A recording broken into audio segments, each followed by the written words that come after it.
Welcome to Dark Sorcery. I'm Alfredo Martinez, and I have with me Ikela Morningstar, the one and only. How's it going, Ikela? I'm good. How are you? It's been a while. It's been a long while. I'm doing pretty good, and welcome to another episode of DreamCatcherz. And there's been not in particular one type of subject, but there's a lot of things we can just flow from. Just have a magical discussion in general. Um, let's start off with the subject of candle magic. Everybody has their own way of doing candle magic, and how would you say some of the unique ways that you do candle magic? Yeah. So, if I'm doing like an all-out ritual, it's funny because I use black candles for most of my rituals. I relate to the color black a lot, so I feel like it helps me in tune with myself. But if I'm not like just doing like a actual like full-on curse or ritual, and then just in my like daily life, like for instance, one thing I wanted to focus on was my own personal power. So I have a big red candle over here. I relate to red as being in tune with power, and so I engraved the word power into it, said a few things over it, with my energy and lit it. Of course, when I leave the house, I have to snuff it out, but that's just Yeah, one way that I do that. I don't typically, there's a lot of people that have, this color is for that and that color is for this. I think it's really important that people use the color that they feel connected to. What about you?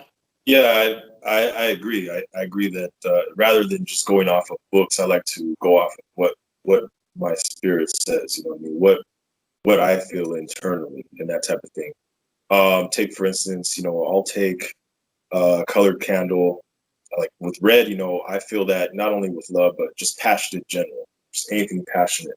You know, I associate red with, and I'll go ahead and write certain symbols on it. I don't necessarily like to work with words so much, but symbols, because I think that like mathematical symbols and things like that they have a lot of power in them, because that's more of a universal language. Um, and I also apply numerology to it also. Um, and I'll just let it sit. I usually like to have my candles burn all the way down by themselves. So I'll make sure that I don't have anywhere to go for a certain amount of hours, and I'll just let it burn down by itself. And yeah, that's basically in a nutshell how I do candle magic. But speaking of symbols, um, that's also a way that I like to create sigils. I'll put some sigils together, some certain symbols, together, uh, incantate over them. I have a way of magically activating them, and that's a sigil that I use. And how would you say you go about sigil magic? Yeah, for sigil magic for me, some of the things that I can do like on a daily is write a sigil with lotion on my body and then nobody can see it. You can also in a bathtub, if you have bubbles, you can write a sigil in your bath before you get into it. You can use makeup. This was for me anyways. Yeah. And then also, I write all my own sigils and I try to connect to those. And if I do use a sigil in a ritual, a lot of times I'll carry it with me. Mm. Yeah, that's you mentioned about uh, in the bath. You know what I mean? I think that take for instance, like if I'm getting in the shower, I'll say something like, I clear off all negativity, off any negative and any energy that's not beneficial to me off before the water hits me, and I'll just visualize all that coming off. And take for instance, if I'm going to do like a spell with a candle spell, I'll make sure that I do that before I go in there, because then I don't have that energy that I pick up maybe walking down the street somewhere out in public, because stuff can attach to you. And so basically the spell will be more effective the way I see it, because it's not, you don't have that attached to you. That's just one method that I use. Anything similar that you do with that? Yeah, so well, I do different types of like bath rituals and stuff like that. I use different herbs or different types of bath salts. But one that I use quite frequently, just because I soak up so much energy from people, especially from my kids. They drive me nuts sometimes. But sometimes if they're angry, I'm like, stop! You're making me angry. It just when I'm done with the bath, as I'm letting it drain, I let it drain and I visualize all the toxic, just negative energy going down to my body, to my roots, and going out through the drain, and I don't get out until it's completely out. And it's weird because it feels like a huge energy just lifts. I also use showers. A lot of times when I do showers, I use the color pink, the pink energy to wash me out. I don't know, it's just the color I use. Mhm. Yeah, pink is a color. Like if I'm going to use a pink candle, it'll usually be for like a beauty spell. I believe certain beauty spells can be applied and be working for a certain amount of time that people can use. But you had mentioned about, let's see, you're getting out of the shower. You mentioned about somewhere about offerings. Um, and I think that offerings, there's different, us as witches or practitioners, we all have our own different offerings and sacrifices that we do every day. I guess you could say daily rituals. Like take for instance, I have certain altars set up in my home. I'll go ahead and leave them different offerings. But not only that, as I go out, before I go out, as I'm stepping outside, I'll say to the spirits, I'll just say out loud and confirm it because I think words are powerful. That bring this type of bring this to me, bring that to me, or reveal to me this, reveal to me that. I'll find throughout the day that I will get my answer as if I'm paying attention. That's the key point. Anything? What about anything similar about daily stuff that you do that helps you out? Yeah, so me, I am very tuned in with the weather, and I actually get a lot of messages from the weather. A lot of times I'll meditate with it.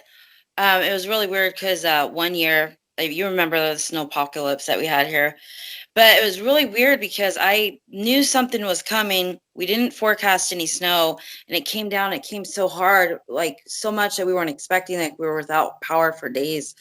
But another thing I do also is I read clouds because I get readings from the clouds and messages. So a lot of times I'll just sit and kind of feel it out. And those are just different ways that I try to get answers. It's funny because I go tanning and like that's like 10 minutes of just like laying there, and I use that time to meditate as well. Mm. Yeah, and that brings up the subject of just visualization in general. You had mentioned earlier about being in the bathtub or the shower and visualizing stuff going down the drain, energy leaving you. And it's funny because when you do visualize stuff, uh, like energy coming off of you, you really do feel it. If you Mhm. concentrate, you have intent. Visualization, I guess, would be like a spell in itself. You know, whenever you approach something with intent, visualization is very, very powerful. And then you add words to it. Well, then you just created a spell on its own. Um,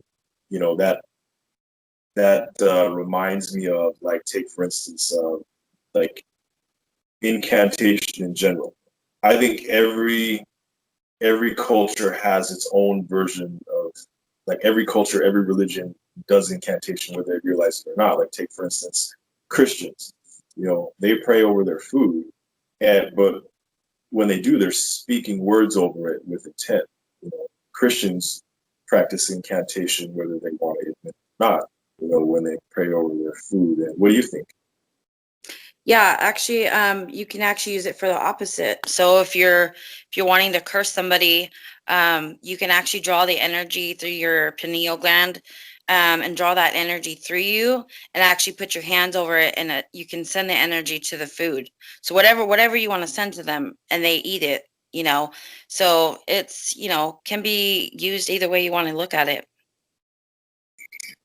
Yeah, I had, you know, that reminds me of, sometimes like if I'm cooking and I want to put a certain spell onto a food, even if it is a malicious intent, I will visualize the energy going from me through my hand into the pan and into the food, Mm-hmm. as I'm speaking words.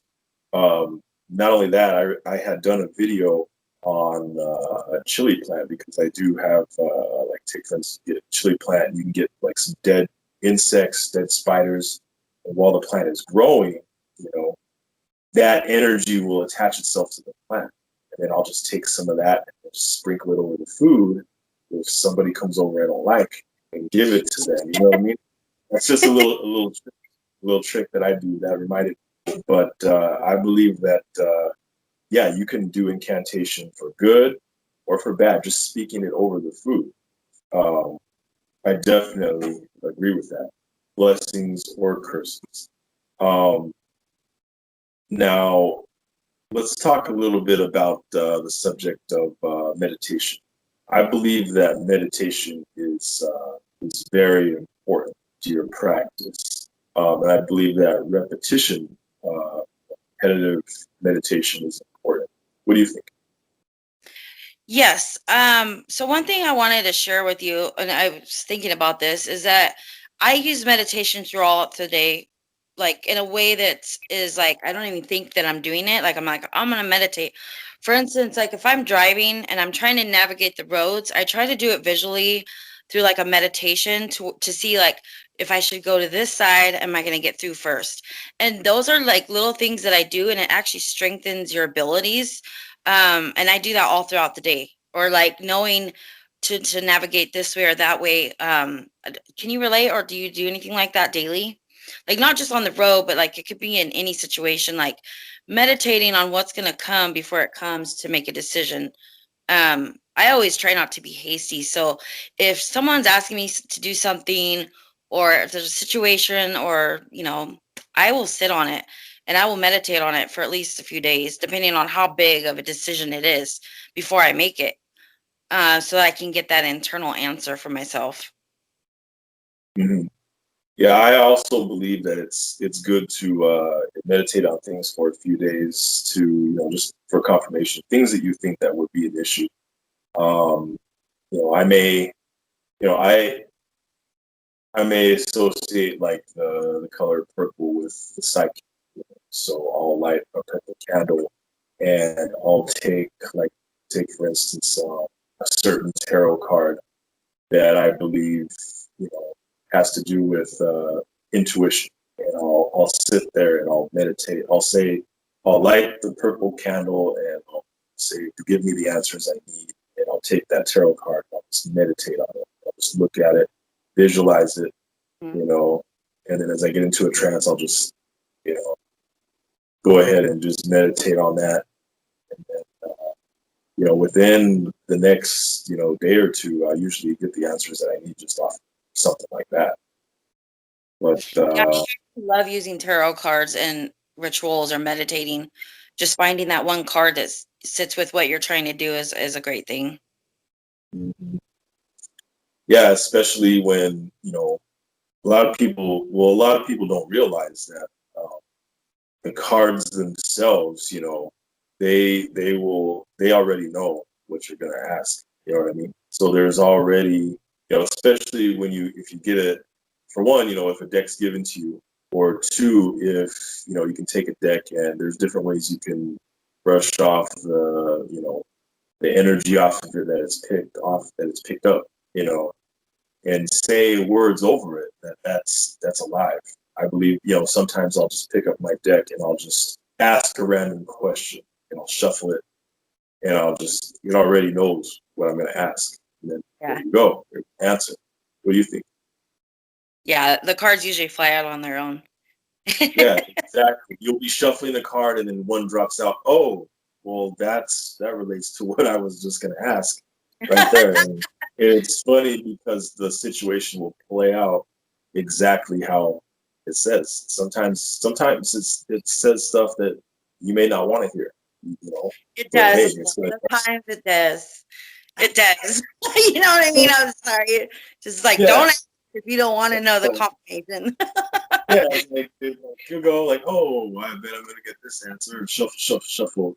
Maybe I didn't shuffle it good enough. Shuffle, shuffle, shuffle. You get another card that means that just in a different way. Oh, you know what I mean? That happens so often, and I'm just like, okay, I knew it. Like I didn't really need to ask the card, but I just needed to do that little extra step. Yeah. Okay, well, it looks like we're out of time right now, but it's been nice talking and catching up with you, Ikela, and everyone else listening. If you'd like to see the rest of our episodes, go on the Dark Sorcery YouTube channel under the playlist DreamCatcherz, and you can see the rest of our episodes there. Well, if nothing else, thanks for tuning in, and blessings, everyone. Dark blessings.